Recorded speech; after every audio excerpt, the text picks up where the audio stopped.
seeing as how all month long we are being subjected to some of the worst of the worst, I figured that this dead last should go straight to the bottom, and I'm talking about the IMDb bottom 100. I went there, and I went straight to the end of the list, and I wrangled up the first 10 horror entries that I saw that we hadn't already covered, and these are the movies that I found in order of how they are ranked on that site. But we're going to rank them ourselves, since I sent this list to my patrons, and these guys answered the call, giving their favorite of the bunch their number one spot, earning 1 point, all the way down to the bottom, ranked dead last, worth 10 points in this one. And then, here with me today to discuss my rankings is my panel, and this is actually the very last full panel of the show.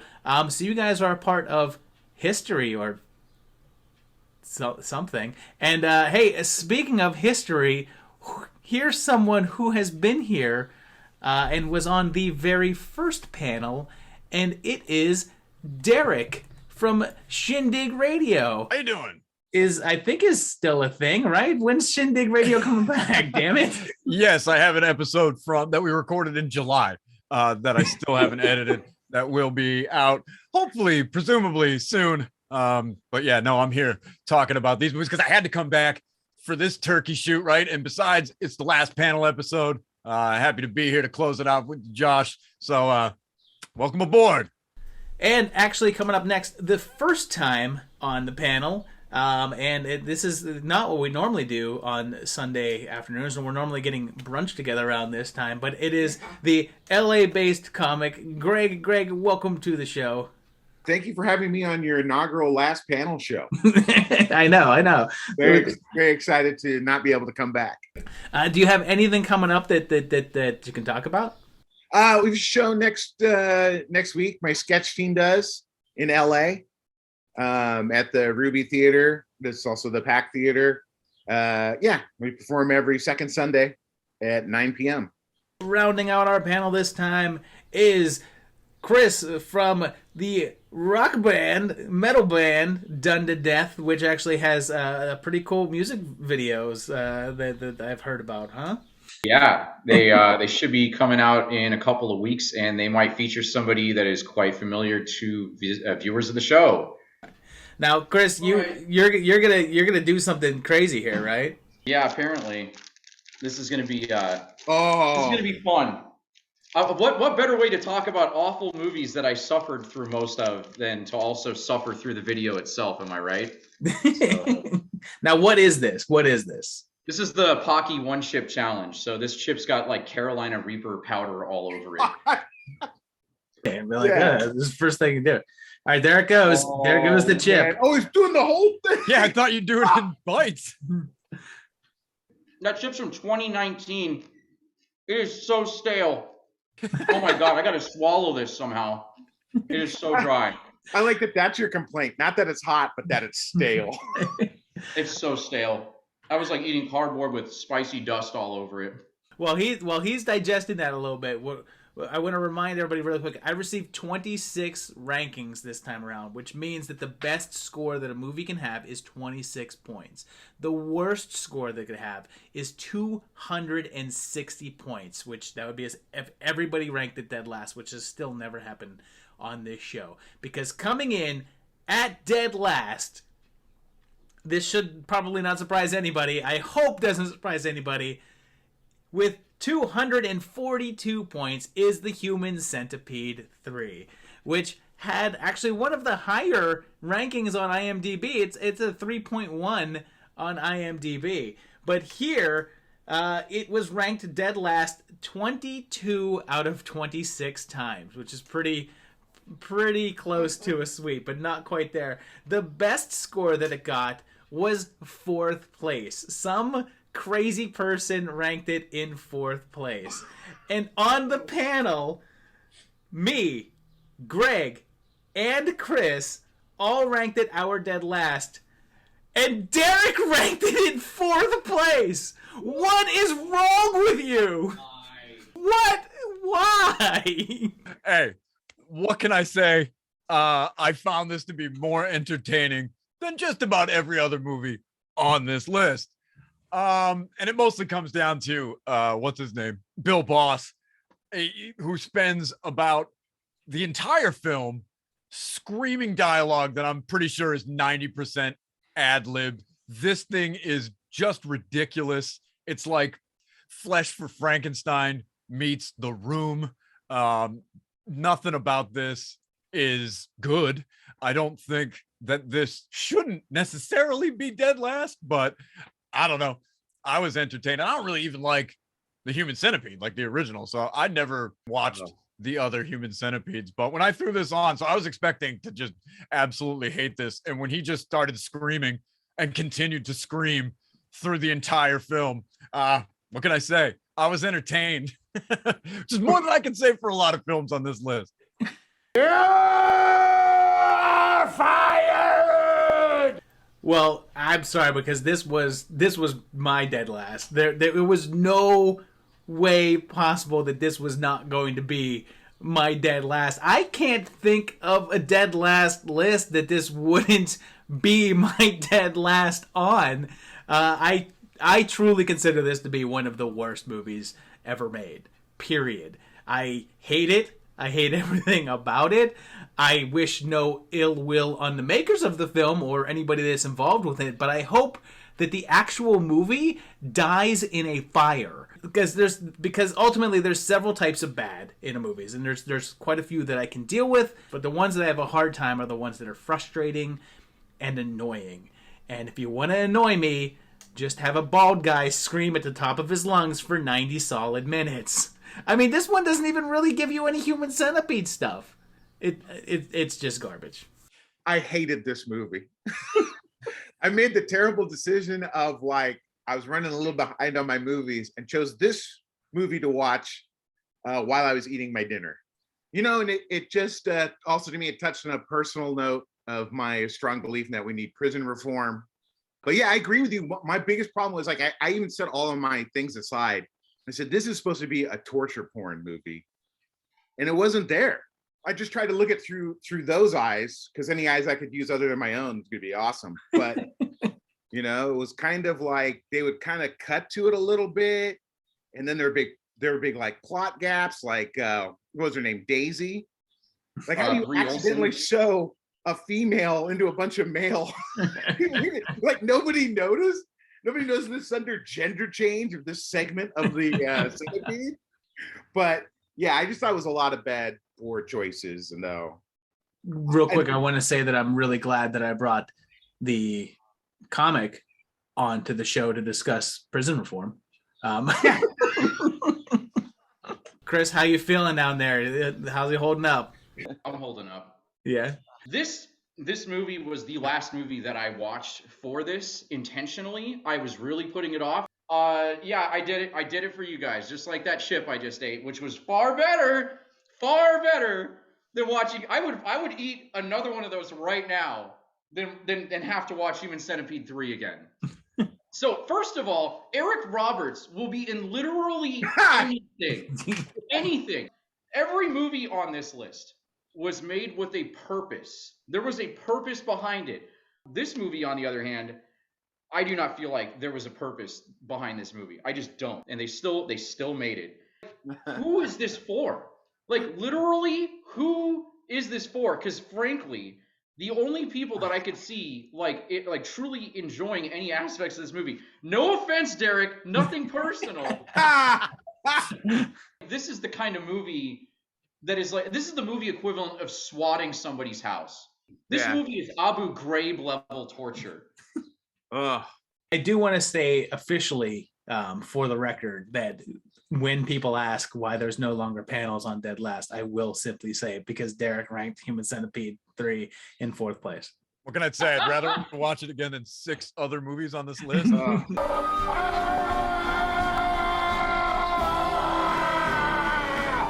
Well, let's get to that other ones on the list, because we're now dropping down to our 9th place movie, with a pretty big drop down in points to 190 points. But with 190 points is The Open House, which was ranked dead last twice. Keep in mind, there's only 4 dead last scorings that are not Human Centipede, and this got 2 of those. The best score that it got was second place, which it was ranked 3 times. And on the panel, it did have 1 dead last. Derek ranked it in dead last. I ranked it pretty darn low as well, too. I had it in 9th place, which is where it ended up. Chris had it slightly higher in 8th place. And Greg, you were one of the 3 people that had it in 2nd place. So, again, I ask you, why? I think Open House just failed in its promise of the ending. But, at least it was shot nice. It's pretty. There was some slight character development, except for the weird old lady. I just didn't think it was like as bad as the other ones on the list. Like I could at least watch it. Maybe I wasn't invested in it. I don't know if I'll buy a, Open House t-shirt. Yeah, I just didn't think it was as bad as some of these other movies that were on the list. Yeah, there's some flaws in it. I don't know if I was a runner, if my first choice would be to run through the woods as opposed to the road that was right there. But yeah. Yeah, I thought it had a good premise. I don't think it was that bad, I will never watch this movie again. This is like, it's like you took one of those, what do they have? Those like the Google AI things, and you fed that the last 20 years of horror movies, and this is what the algorithm spit out as its like movie. It's just like soulless, derivative. Like, what is going on in this movie? Is it a ghost story? Is it a home intrusion movie? Is it a slasher movie? I don't know, and I don't think it knows, and I'm not sure if the ending is the worst part of this movie or the most interesting thing that this movie's doing. Like, I couldn't tell, and in the end, I was like, I don't even care. Like, it's over, and I don't have to watch it again. What a boring, dull, soulless, nothing of a movie. I mean, hell, Human Centipede 3 was making me laugh a little bit. This, nothing. Give me nothing. Now, Chris, you've got this a little bit higher in 8th place, but still pretty darn low. And speaking of low, how you feeling? But I'm okay. Like I said, still feeling better than I did watching Human Centipede 3.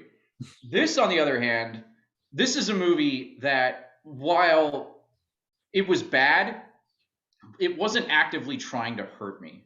Mm-hmm. So, unlike The Chip, if somebody put this on, I'd be like, dude, are you serious? But I don't. I would strongly suggest to put something else on. It's a pretty movie. It's very well shot.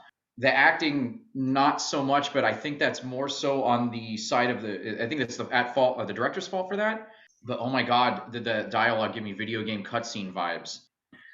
You get a call from your real estate agent saying your house is broken into, and the cops don't show up. What's that about? Why are they not calling the cops first? How do you not notice that someone else is in bed with you?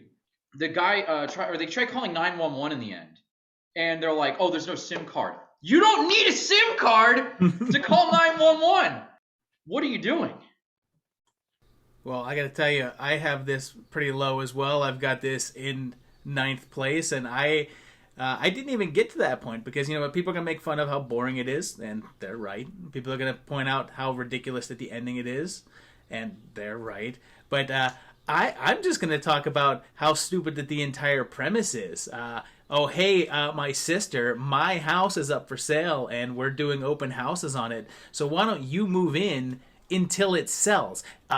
In this market? So what, they're going to pack up all their stuff and move for what, a month at most? I mean, 2 months? What happens to all their stuff? Is all of their stuff just back at the old house?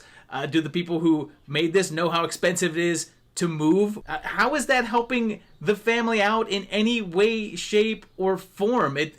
What happened to their old house?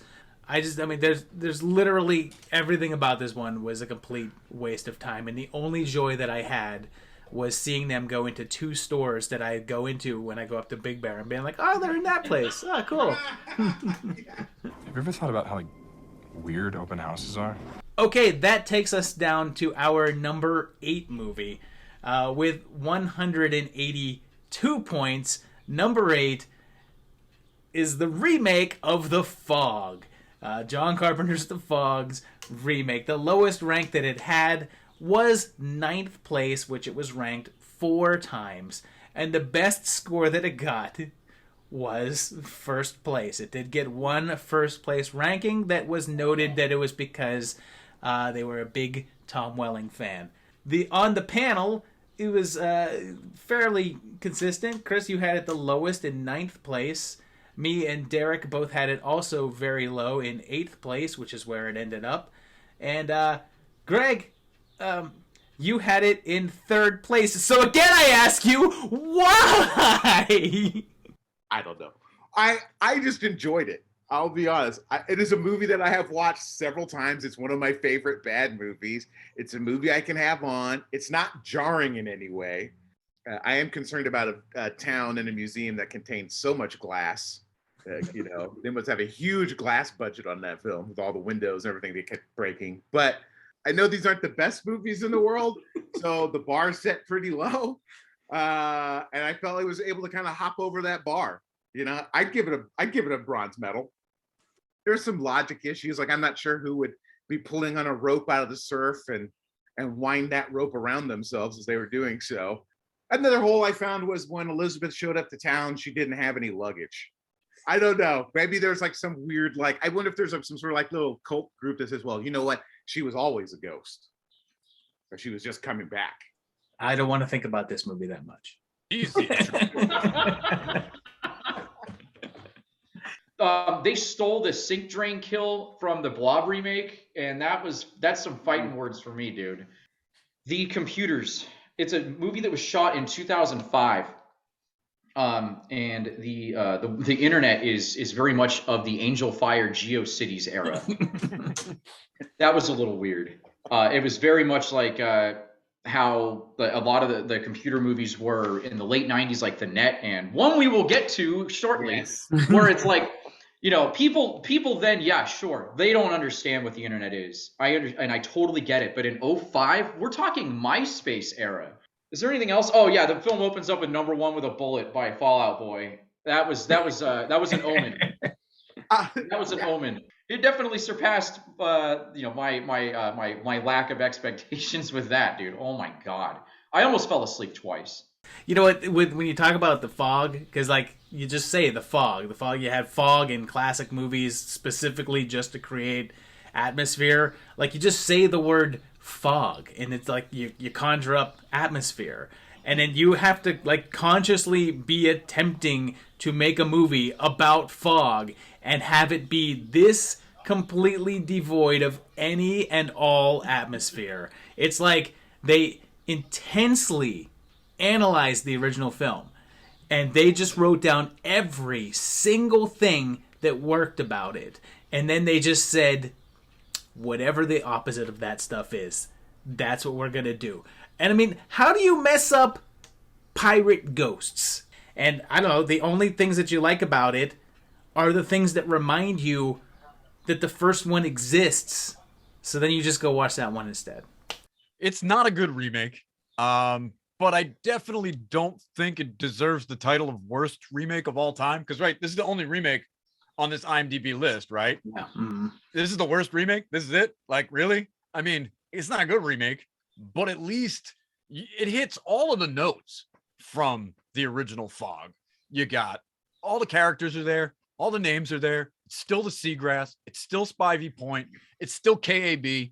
Stevie Wayne's still there. I think she actually makes a fairly decent Stevie Wayne.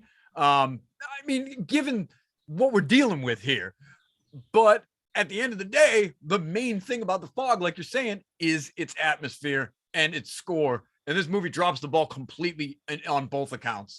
That's it. That's the draw. It's like that fog, that practical fog looks so awesome, and it puts you in that mood.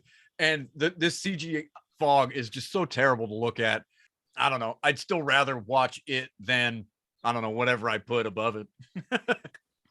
Open House. Yeah, I'd rather watch this Fog remake than Open House again. Sure. we are now jumping to our 7th place film, which had 155 points, which was that's the first kind of decent sized jump in scoring. But at 155, we've got Fear.com, which was ranked dead last one time. It did get a dead last, and it was ranked first place one time. So it got one first and one last. On the panel, Greg, you had it the lowest. You had this in 8th place. I had it a little bit higher than that. I had it in 7th place, which is where it is landed. Derek and Chris, you guys both had it in 6th place. So we all felt pretty consistent with this being roundabout in the middle. The opening of this movie was just like, I don't even know how to describe it. But it definitely gave me a good impression of what I was in for, and then I got an alcoholic beverage out of my refrigerator. Props to the animators for all of those inaccurate internets. I said that the internet on The Fog was very much like late 90s vibes. Well, the internet in this movie gave me Sega CD vibes. How about the website URL was fear.com.com? I bet you if you find a spec script for this, it's probably fear.com. And that they couldn't get the URL. And they're like, what do you mean we can't get the URL? But the last thing I got to talk about is at the very end. They shot the killer in the leg. Like, this guy is about to kill 3 people, and you shoot him in the leg. Nobody's going to do that. I'm sorry. I think you're right. I think they did have a spec script that was fear.com, and they brought it to the studios, and everybody just kept mispronouncing it. Like they're like, Fearcom? What the hell is Fearcom? Like, so they were, we need everybody to say fear.com. How do we do that? And they were like, well, just spell it out then. Just spell out fear.com, and then everyone will pronounce the name of this film right. Yeah, this is a late 90s, like, internet, movie. It does feel like 7. It's got that really everywhere they go is grimy and dark and wet and looks like a blown out warehouse. But it's Bill Malone, and Bill Malone is a badass mask sculpting, Sinjanor creating, scared to death directing, Michael Myers mask creating dude. And I'm not going to shortchange Bill Malone like that. Bill Malone, show some respect. Well, here's the thing. First of all, this movie has a really good cast of people in it. I mean, you've got Dorff in there, you've got Combs in there, you've got a little bit of Udo in there, and you've got like Stephen Ray doing his impression of Brad Dourif in there. It's like you've got these good people in it, and then here's the thing. I saw this when it came out too. Not in a theater, but I did rent it.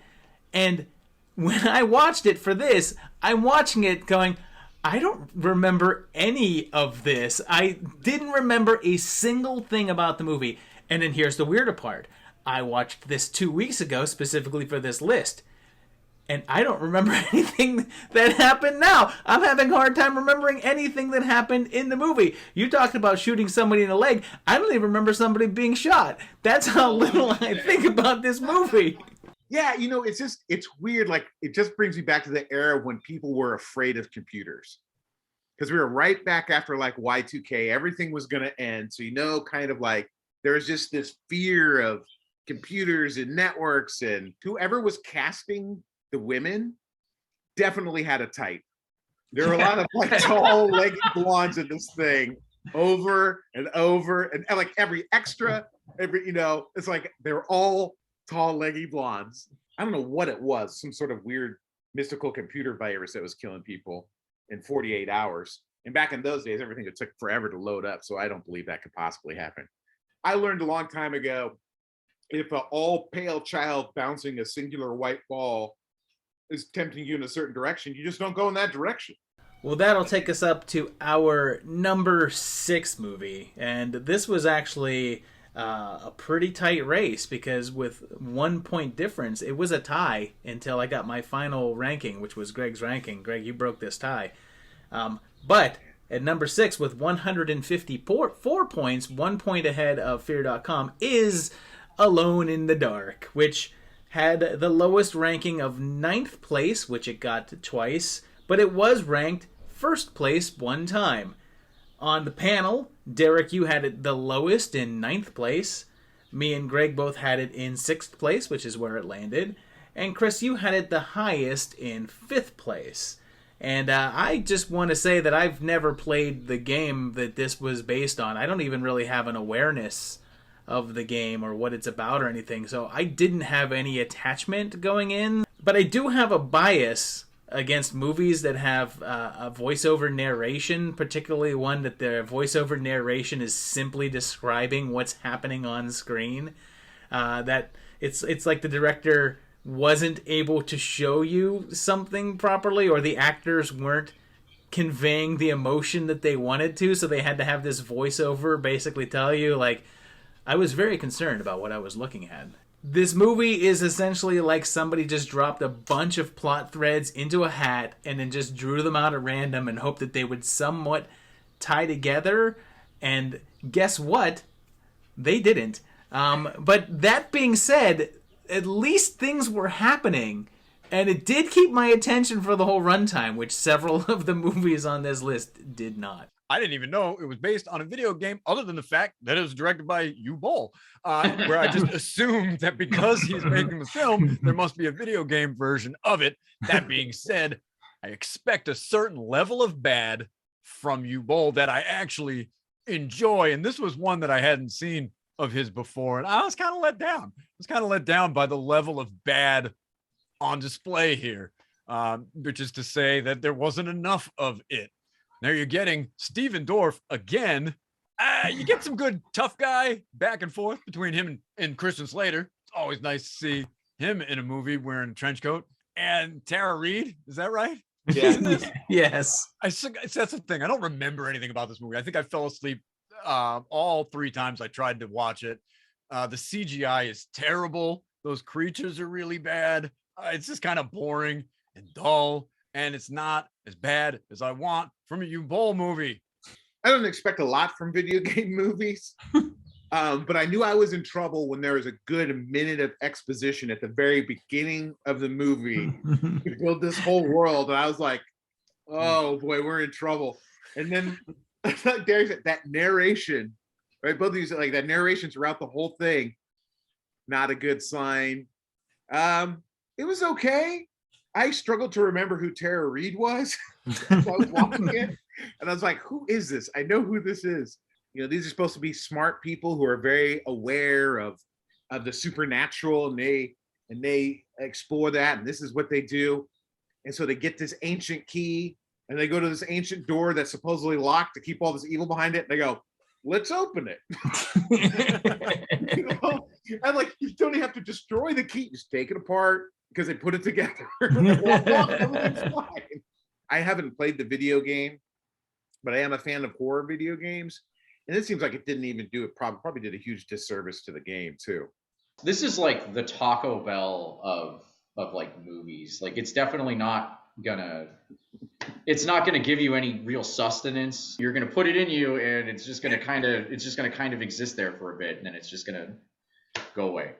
I wasn't in pain watching this movie. I wasn't that bored watching this movie. The CGI was bad. Christian Slater absolutely knew what kind of movie he was in. And I think that he did a good job in this movie for what he knew what he was doing. And I think that it was almost like, you know, having your protagonist be that self-aware on screen of what was going on, it really helped me, you know, digest this. Because it's like, yeah, bro, I'm right there with you, you know, gleaming the cube. Yeah, the action scenes were really confusing. The last half hour of that movie, I'm just looking at a bunch of this. This is just the whole last 20 minutes of it. I don't know what's going on. It's whatever, man. You know, it's fine. That now takes us into the top half of the list, because coming in at number 5 with 141 points, is one that I'm a little bit bummed out is number 5, is Birdemic, which had the lowest rank of 9th place, which it was ranked 6 times, and the best score that it got was 2nd place, which it was ranked 3 times.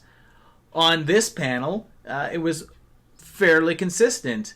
Although Greg did have it ranked the lowest in 9th place, but me, Derek, and Chris all had it ranked in 3rd. It just was like not attached to any form of reality and didn't fulfill its promise. You know, there wasn't really a birdemic. It was more about like this kid's fantasy of just being the best and in charge of everything. Was it like his first sales deal is like $1 million? Woohoo! Woohoo! You know, and then shortly after that, the company gets sold for billions of dollars. And whatever noise they chose for those birds to make was driving me crazy. It was all the same pitch, all the same tone, like there was no difference between any of the birds.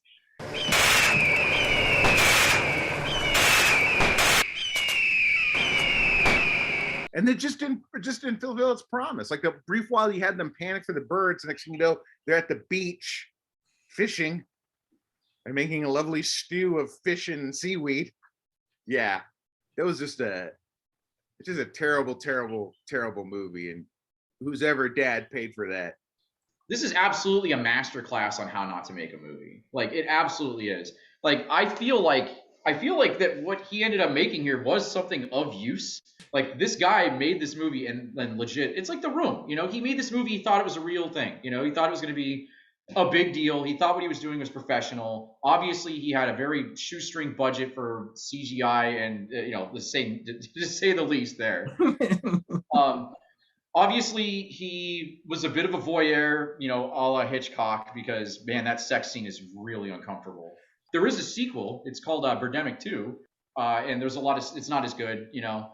It's one of those he's now in on the joke kind of things. It's not nearly as watchable.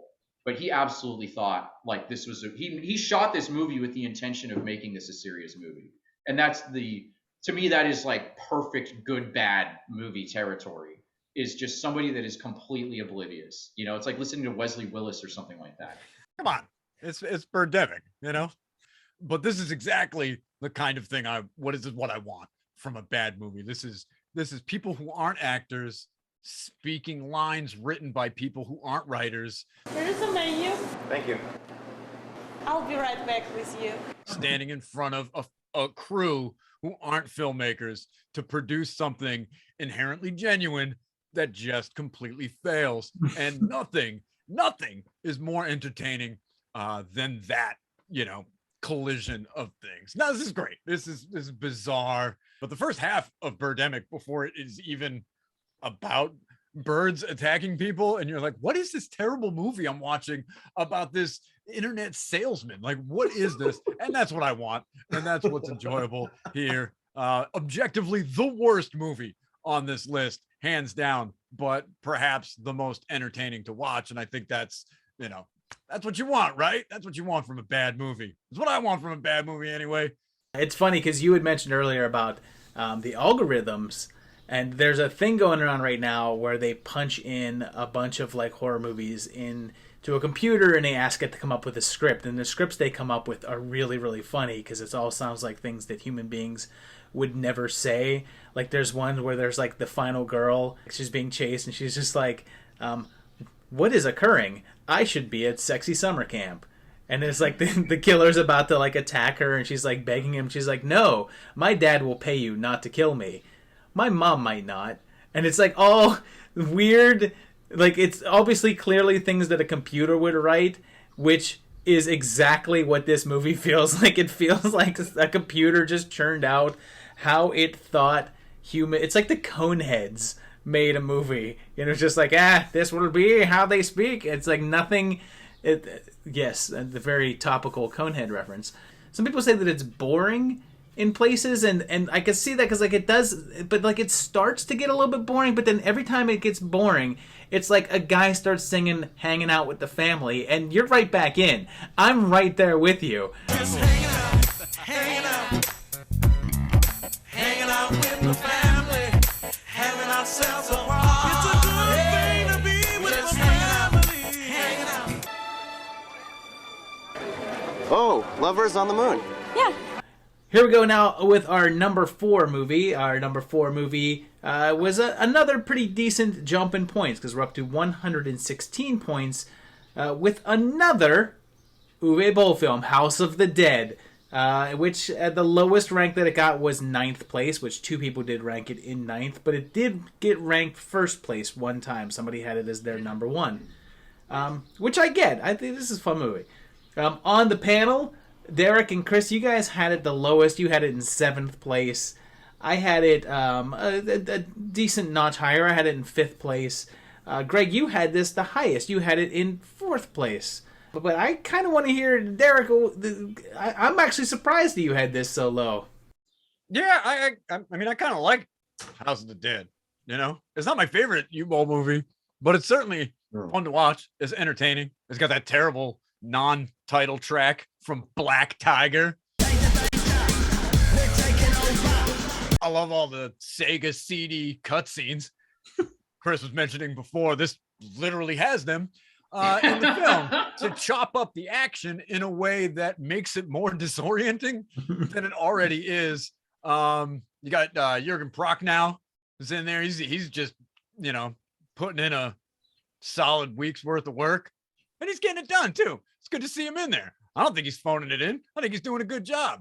But yeah, I don't know why I ranked it so low. I actually kind of like the House of the Dead, but yeah, it's not really good, and it's not super entertaining. But I don't think you're going to be too let down by House of the Dead. I love the zombies. They actually have that kind of cool, like, skeletal Fulci kind of look. Like, we're all in rags and tattered up. The thing about it is if you just look at this movie objectively, it is a very typical zombie movie. Without all of the Bollisms in it, it's just a standard B movie. So honestly, without all of his, I'm going to make this really weird and throw these things in here that are nonsensical, it would have been completely forgotten. But it's the fact that it made all those wrong choices that make this even interesting in the first place. And if I'm choosing between being ridiculous and bad versus boring and bad, I'm choosing this every time. Where's the $12 million? Went to Black Tiger for that song. Clint Howard looks like Curtis Armstrong with that beard, like Booger from Revenge of the Nerds. This was a tough one to watch. The acting was so wooden. It was so wooden. It was as wooden as Birdemic. It absolutely was. Oh yeah. Like the line delivery obviously was better, but the acting was just as wooden. The opening of the movie, like, I absolutely thought, I'm like, oh, okay, like, we're getting right into it. And that's what I want with a garbage movie like this.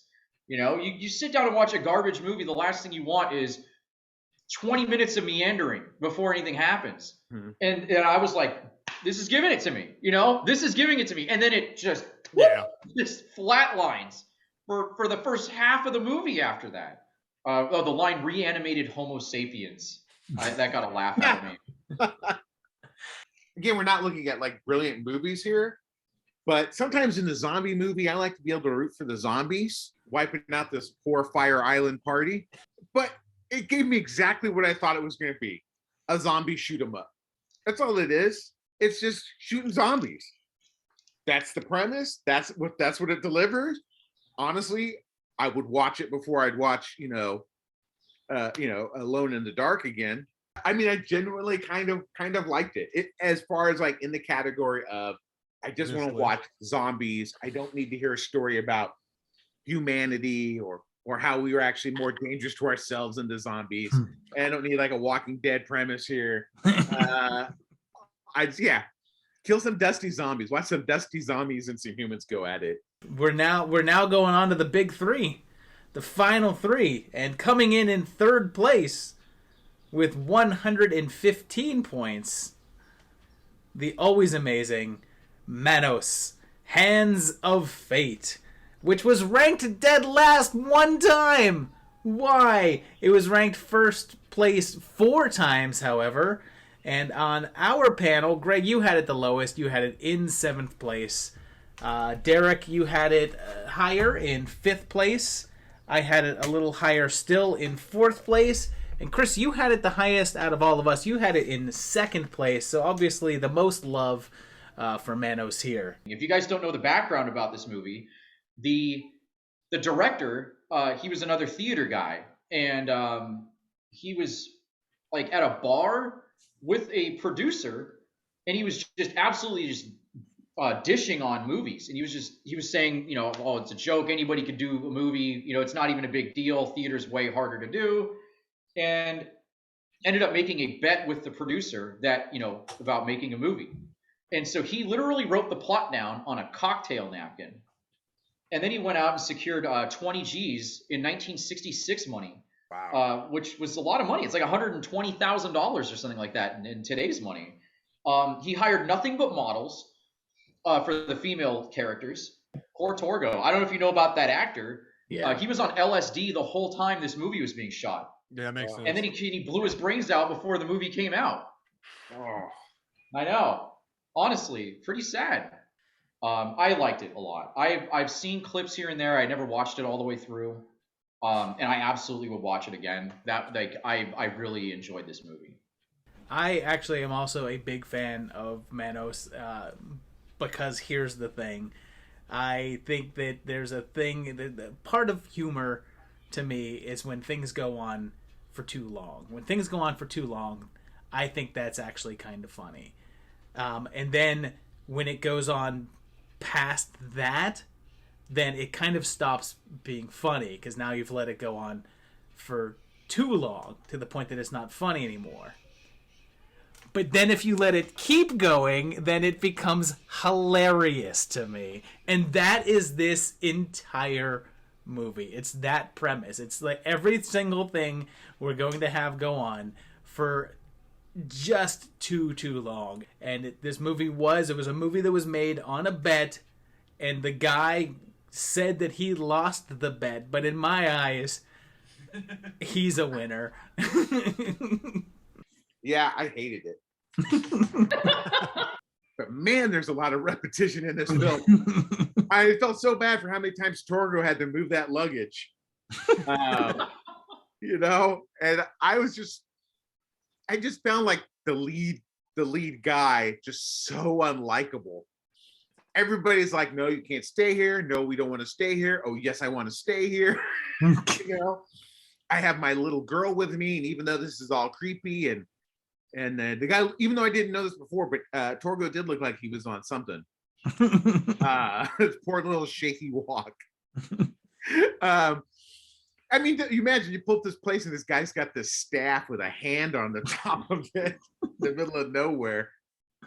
Doesn't scream safety, but it's like an hour and 16 minutes, and I found it about an hour too long. Manos is one of those things where I'm a huge Mystery Science Theater fan. That's where I first saw it and heard about this movie back in, I don't even know, 96, something like that.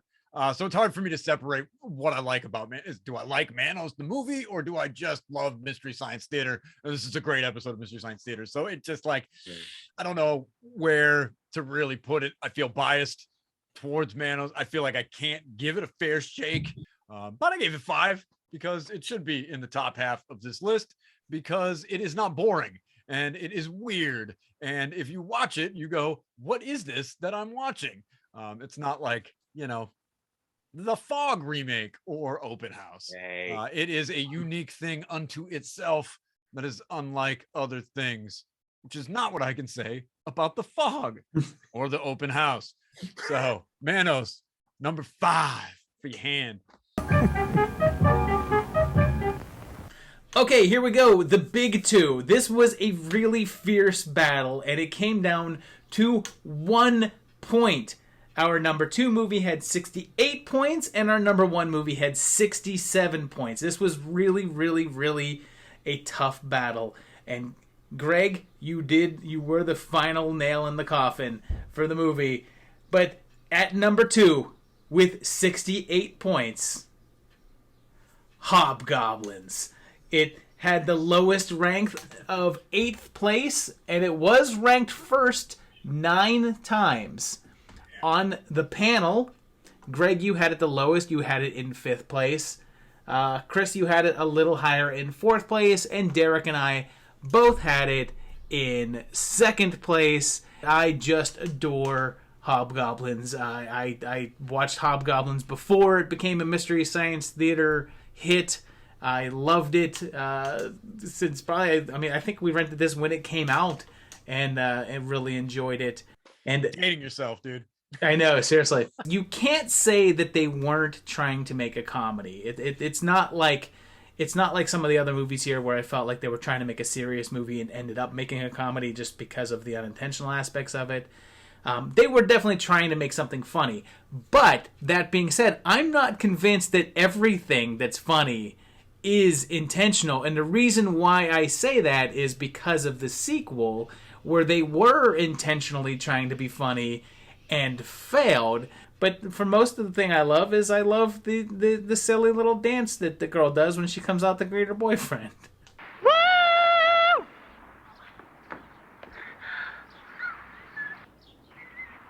I mean, again, with the Mystery Science Theater thing, but unlike Manos, I can actually separate the two because I have seen Hobgoblins without watching the Mystery Science Theater episode, and I do enjoy it because, let's face it, it's an 80s little party monster movie, and I don't know that they made a bad one of those, but I love those monsters. Those monsters are awesome looking. I love the people, or when the kids are at the house there, and they're just like wrestling around with them like they're Bela Lugosi, and it's an octopus. It's fantastic, and I don't think it belongs anywhere on his IMDb list. And I'm surprised that it is, really, when you think about all the bad movies that there are in the world. The idea that this is on the bottom 10 of IMDb is really kind of confusing to me. I think it's a fun little movie. Cut it some slack. I am well aware that there was a lot of stuff in here that was intentionally funny, and there's a lot of stuff in here that is unintentionally funny. And I would say about 50% of the intentionally funny stuff actually lands. The musical cues during the stick fight, they totally remind me of in Tony Hawk when you land a special move, you know? Like, you know, it's like the same freaking effect. I swear, it's the same thing.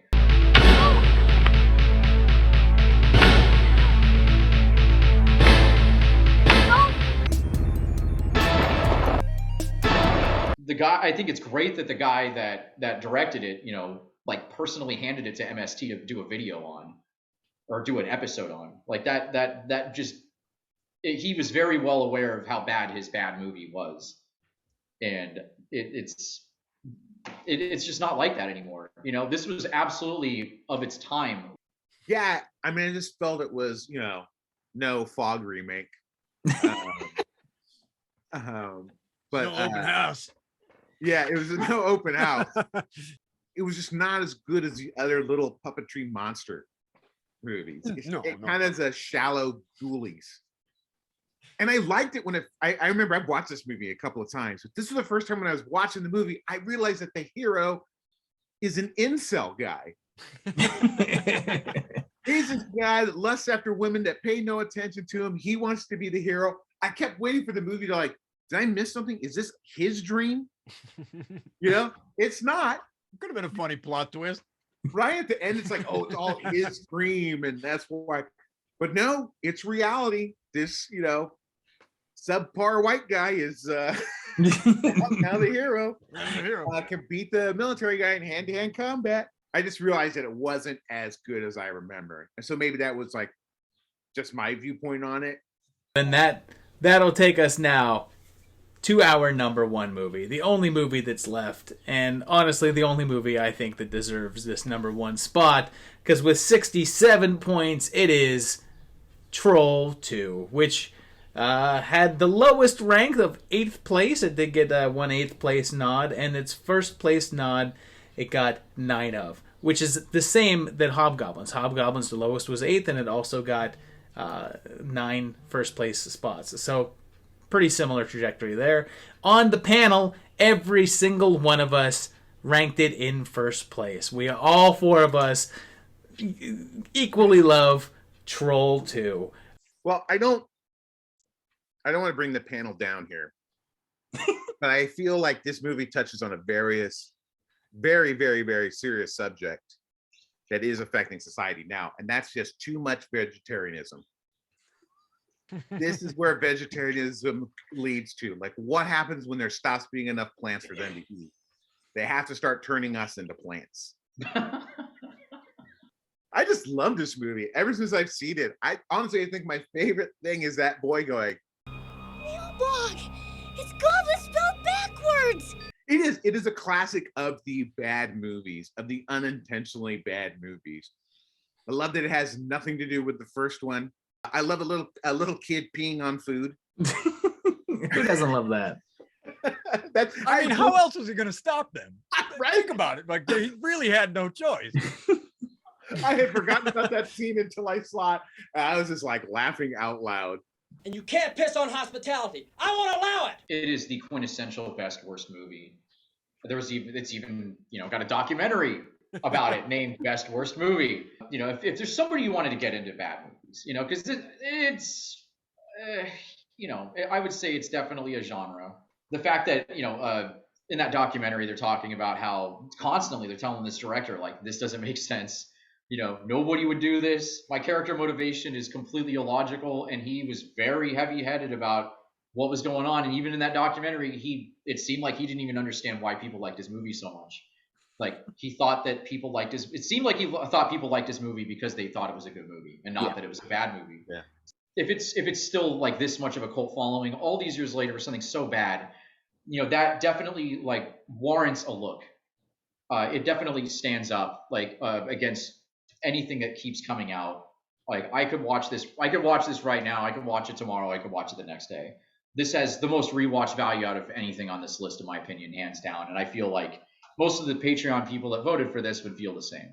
I mean, when you put this list together, how, like Chris is saying, how do you look at this list and not put it as number one? In fact, I'd argue that it's not even a bad movie.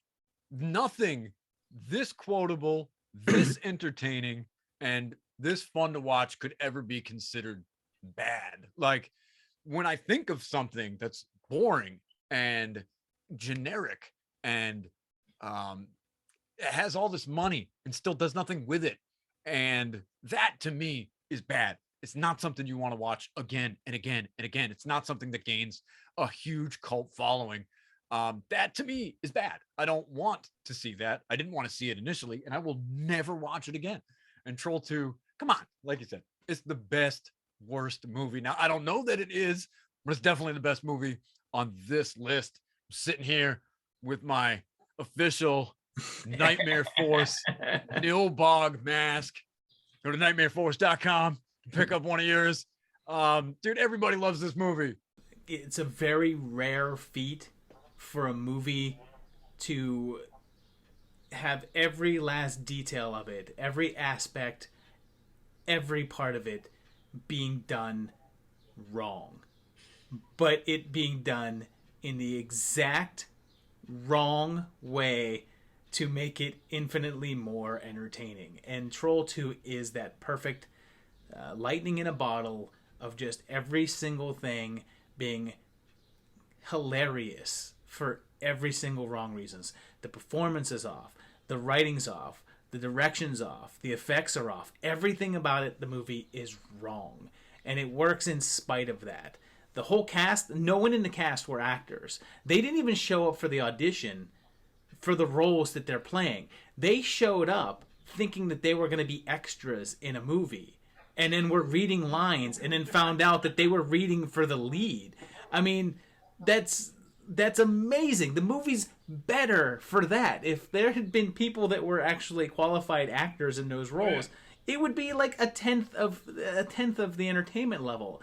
It's just great. It deserves a title of best worst movie, and it's crazy because I'm so glad that this and Hobgoblins were in contention, because I think that they're like very similar. Like, I think Hobgoblins is actually a better movie, but it's this weird thing because half of Hobgoblins is intentional and the other half is unintentional, whereas I feel Troll 2 is completely unintentional. I don't think that there's a single bona fide laugh in this movie that he wrote down saying, people are gonna think of this as a funny, very funny stuff, all right, to hear. But yeah, it's amazing. I love this movie, and I never get bored of it. It's fantastic, and I'm happy it's number one. and it does not belong on the IMDb bottom 100. They're eating her. And then they're going to eat me. Oh my God! So yeah, so there you have it. There's 10 movies that were on the IMDb bottom 100, and I would say myself personally that I think like 3 or 4 of these deserve to be there. The rest of them absolutely do not deserve to be there, in my opinion. I don't know, but these are not the worst movies I've ever seen No. by any stretch of the imagination. Let's take a look at the roster and see how it turned out. Here is the list. Oddly enough, this almost matches my ranking exactly. I was one movie out of place with the other ones, but I'm pretty happy with this. I'm very happy. I'm very happy that Troll 2 and Hobgoblins were so close. I think that they're both excellent movies. I'm extremely happy that The Human Centipede 3 is dead last because it belongs in dead last, not in 4th place. Yeah, that was a little high. Not gonna lie. I want you guys to, if you've seen these ones, to let us know your ranking down below. Where would you put these? What would be your number 1? Do you feel as if Human Centipede 3 is redeemable, or do you think that Derek is redeemable for putting it there? No, Tell I'm us. just wrong. I'm just wrong. Flat out. And let us know what you think about it. This is the final episode of the regular season. Next month's episode will be the dead last. You'll be seeing a video in just a few days asking you, all of YouTube, for your input on this upcoming episode, to see which will be the worst movie of this year and is the dead last of the dead lasts. Human Centipede. It'll probably be Human Centipede 3. But I want to thank you guys for watching this one. I want to thank my patrons for participating in this video, and even if you didn't, thank you for being my patron. I appreciate that as well. My panel, thank you guys for being the final, at least for now, full panel of this episode. Chris, how is your belly feeling with the chip in there? Oh, I'm fine. Yeah, I knew that by the time we got to movies that I actually wanted to talk about, that I'd be feeling a lot better. There you go. Well, thank you guys very much for sitting here with me and talking about these bad movies, and we'll see you guys very shortly for another great video. Thanks a lot, guys. Bye-bye.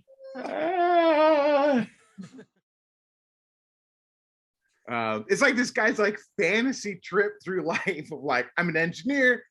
I'm not going to tell you how I made my magic solar panels. I'm just going to use the phrase. Wait. We're talking about Open House. Oh, Open House. Open House is with second place. Sorry, you have Open House in second. Open House is a fantastic movie. I don't know why I got on bird. For a while, I was like, it gives me more time to recover. Even talking about Open House right now? I know. Oh man, kids do drugs. Yeah.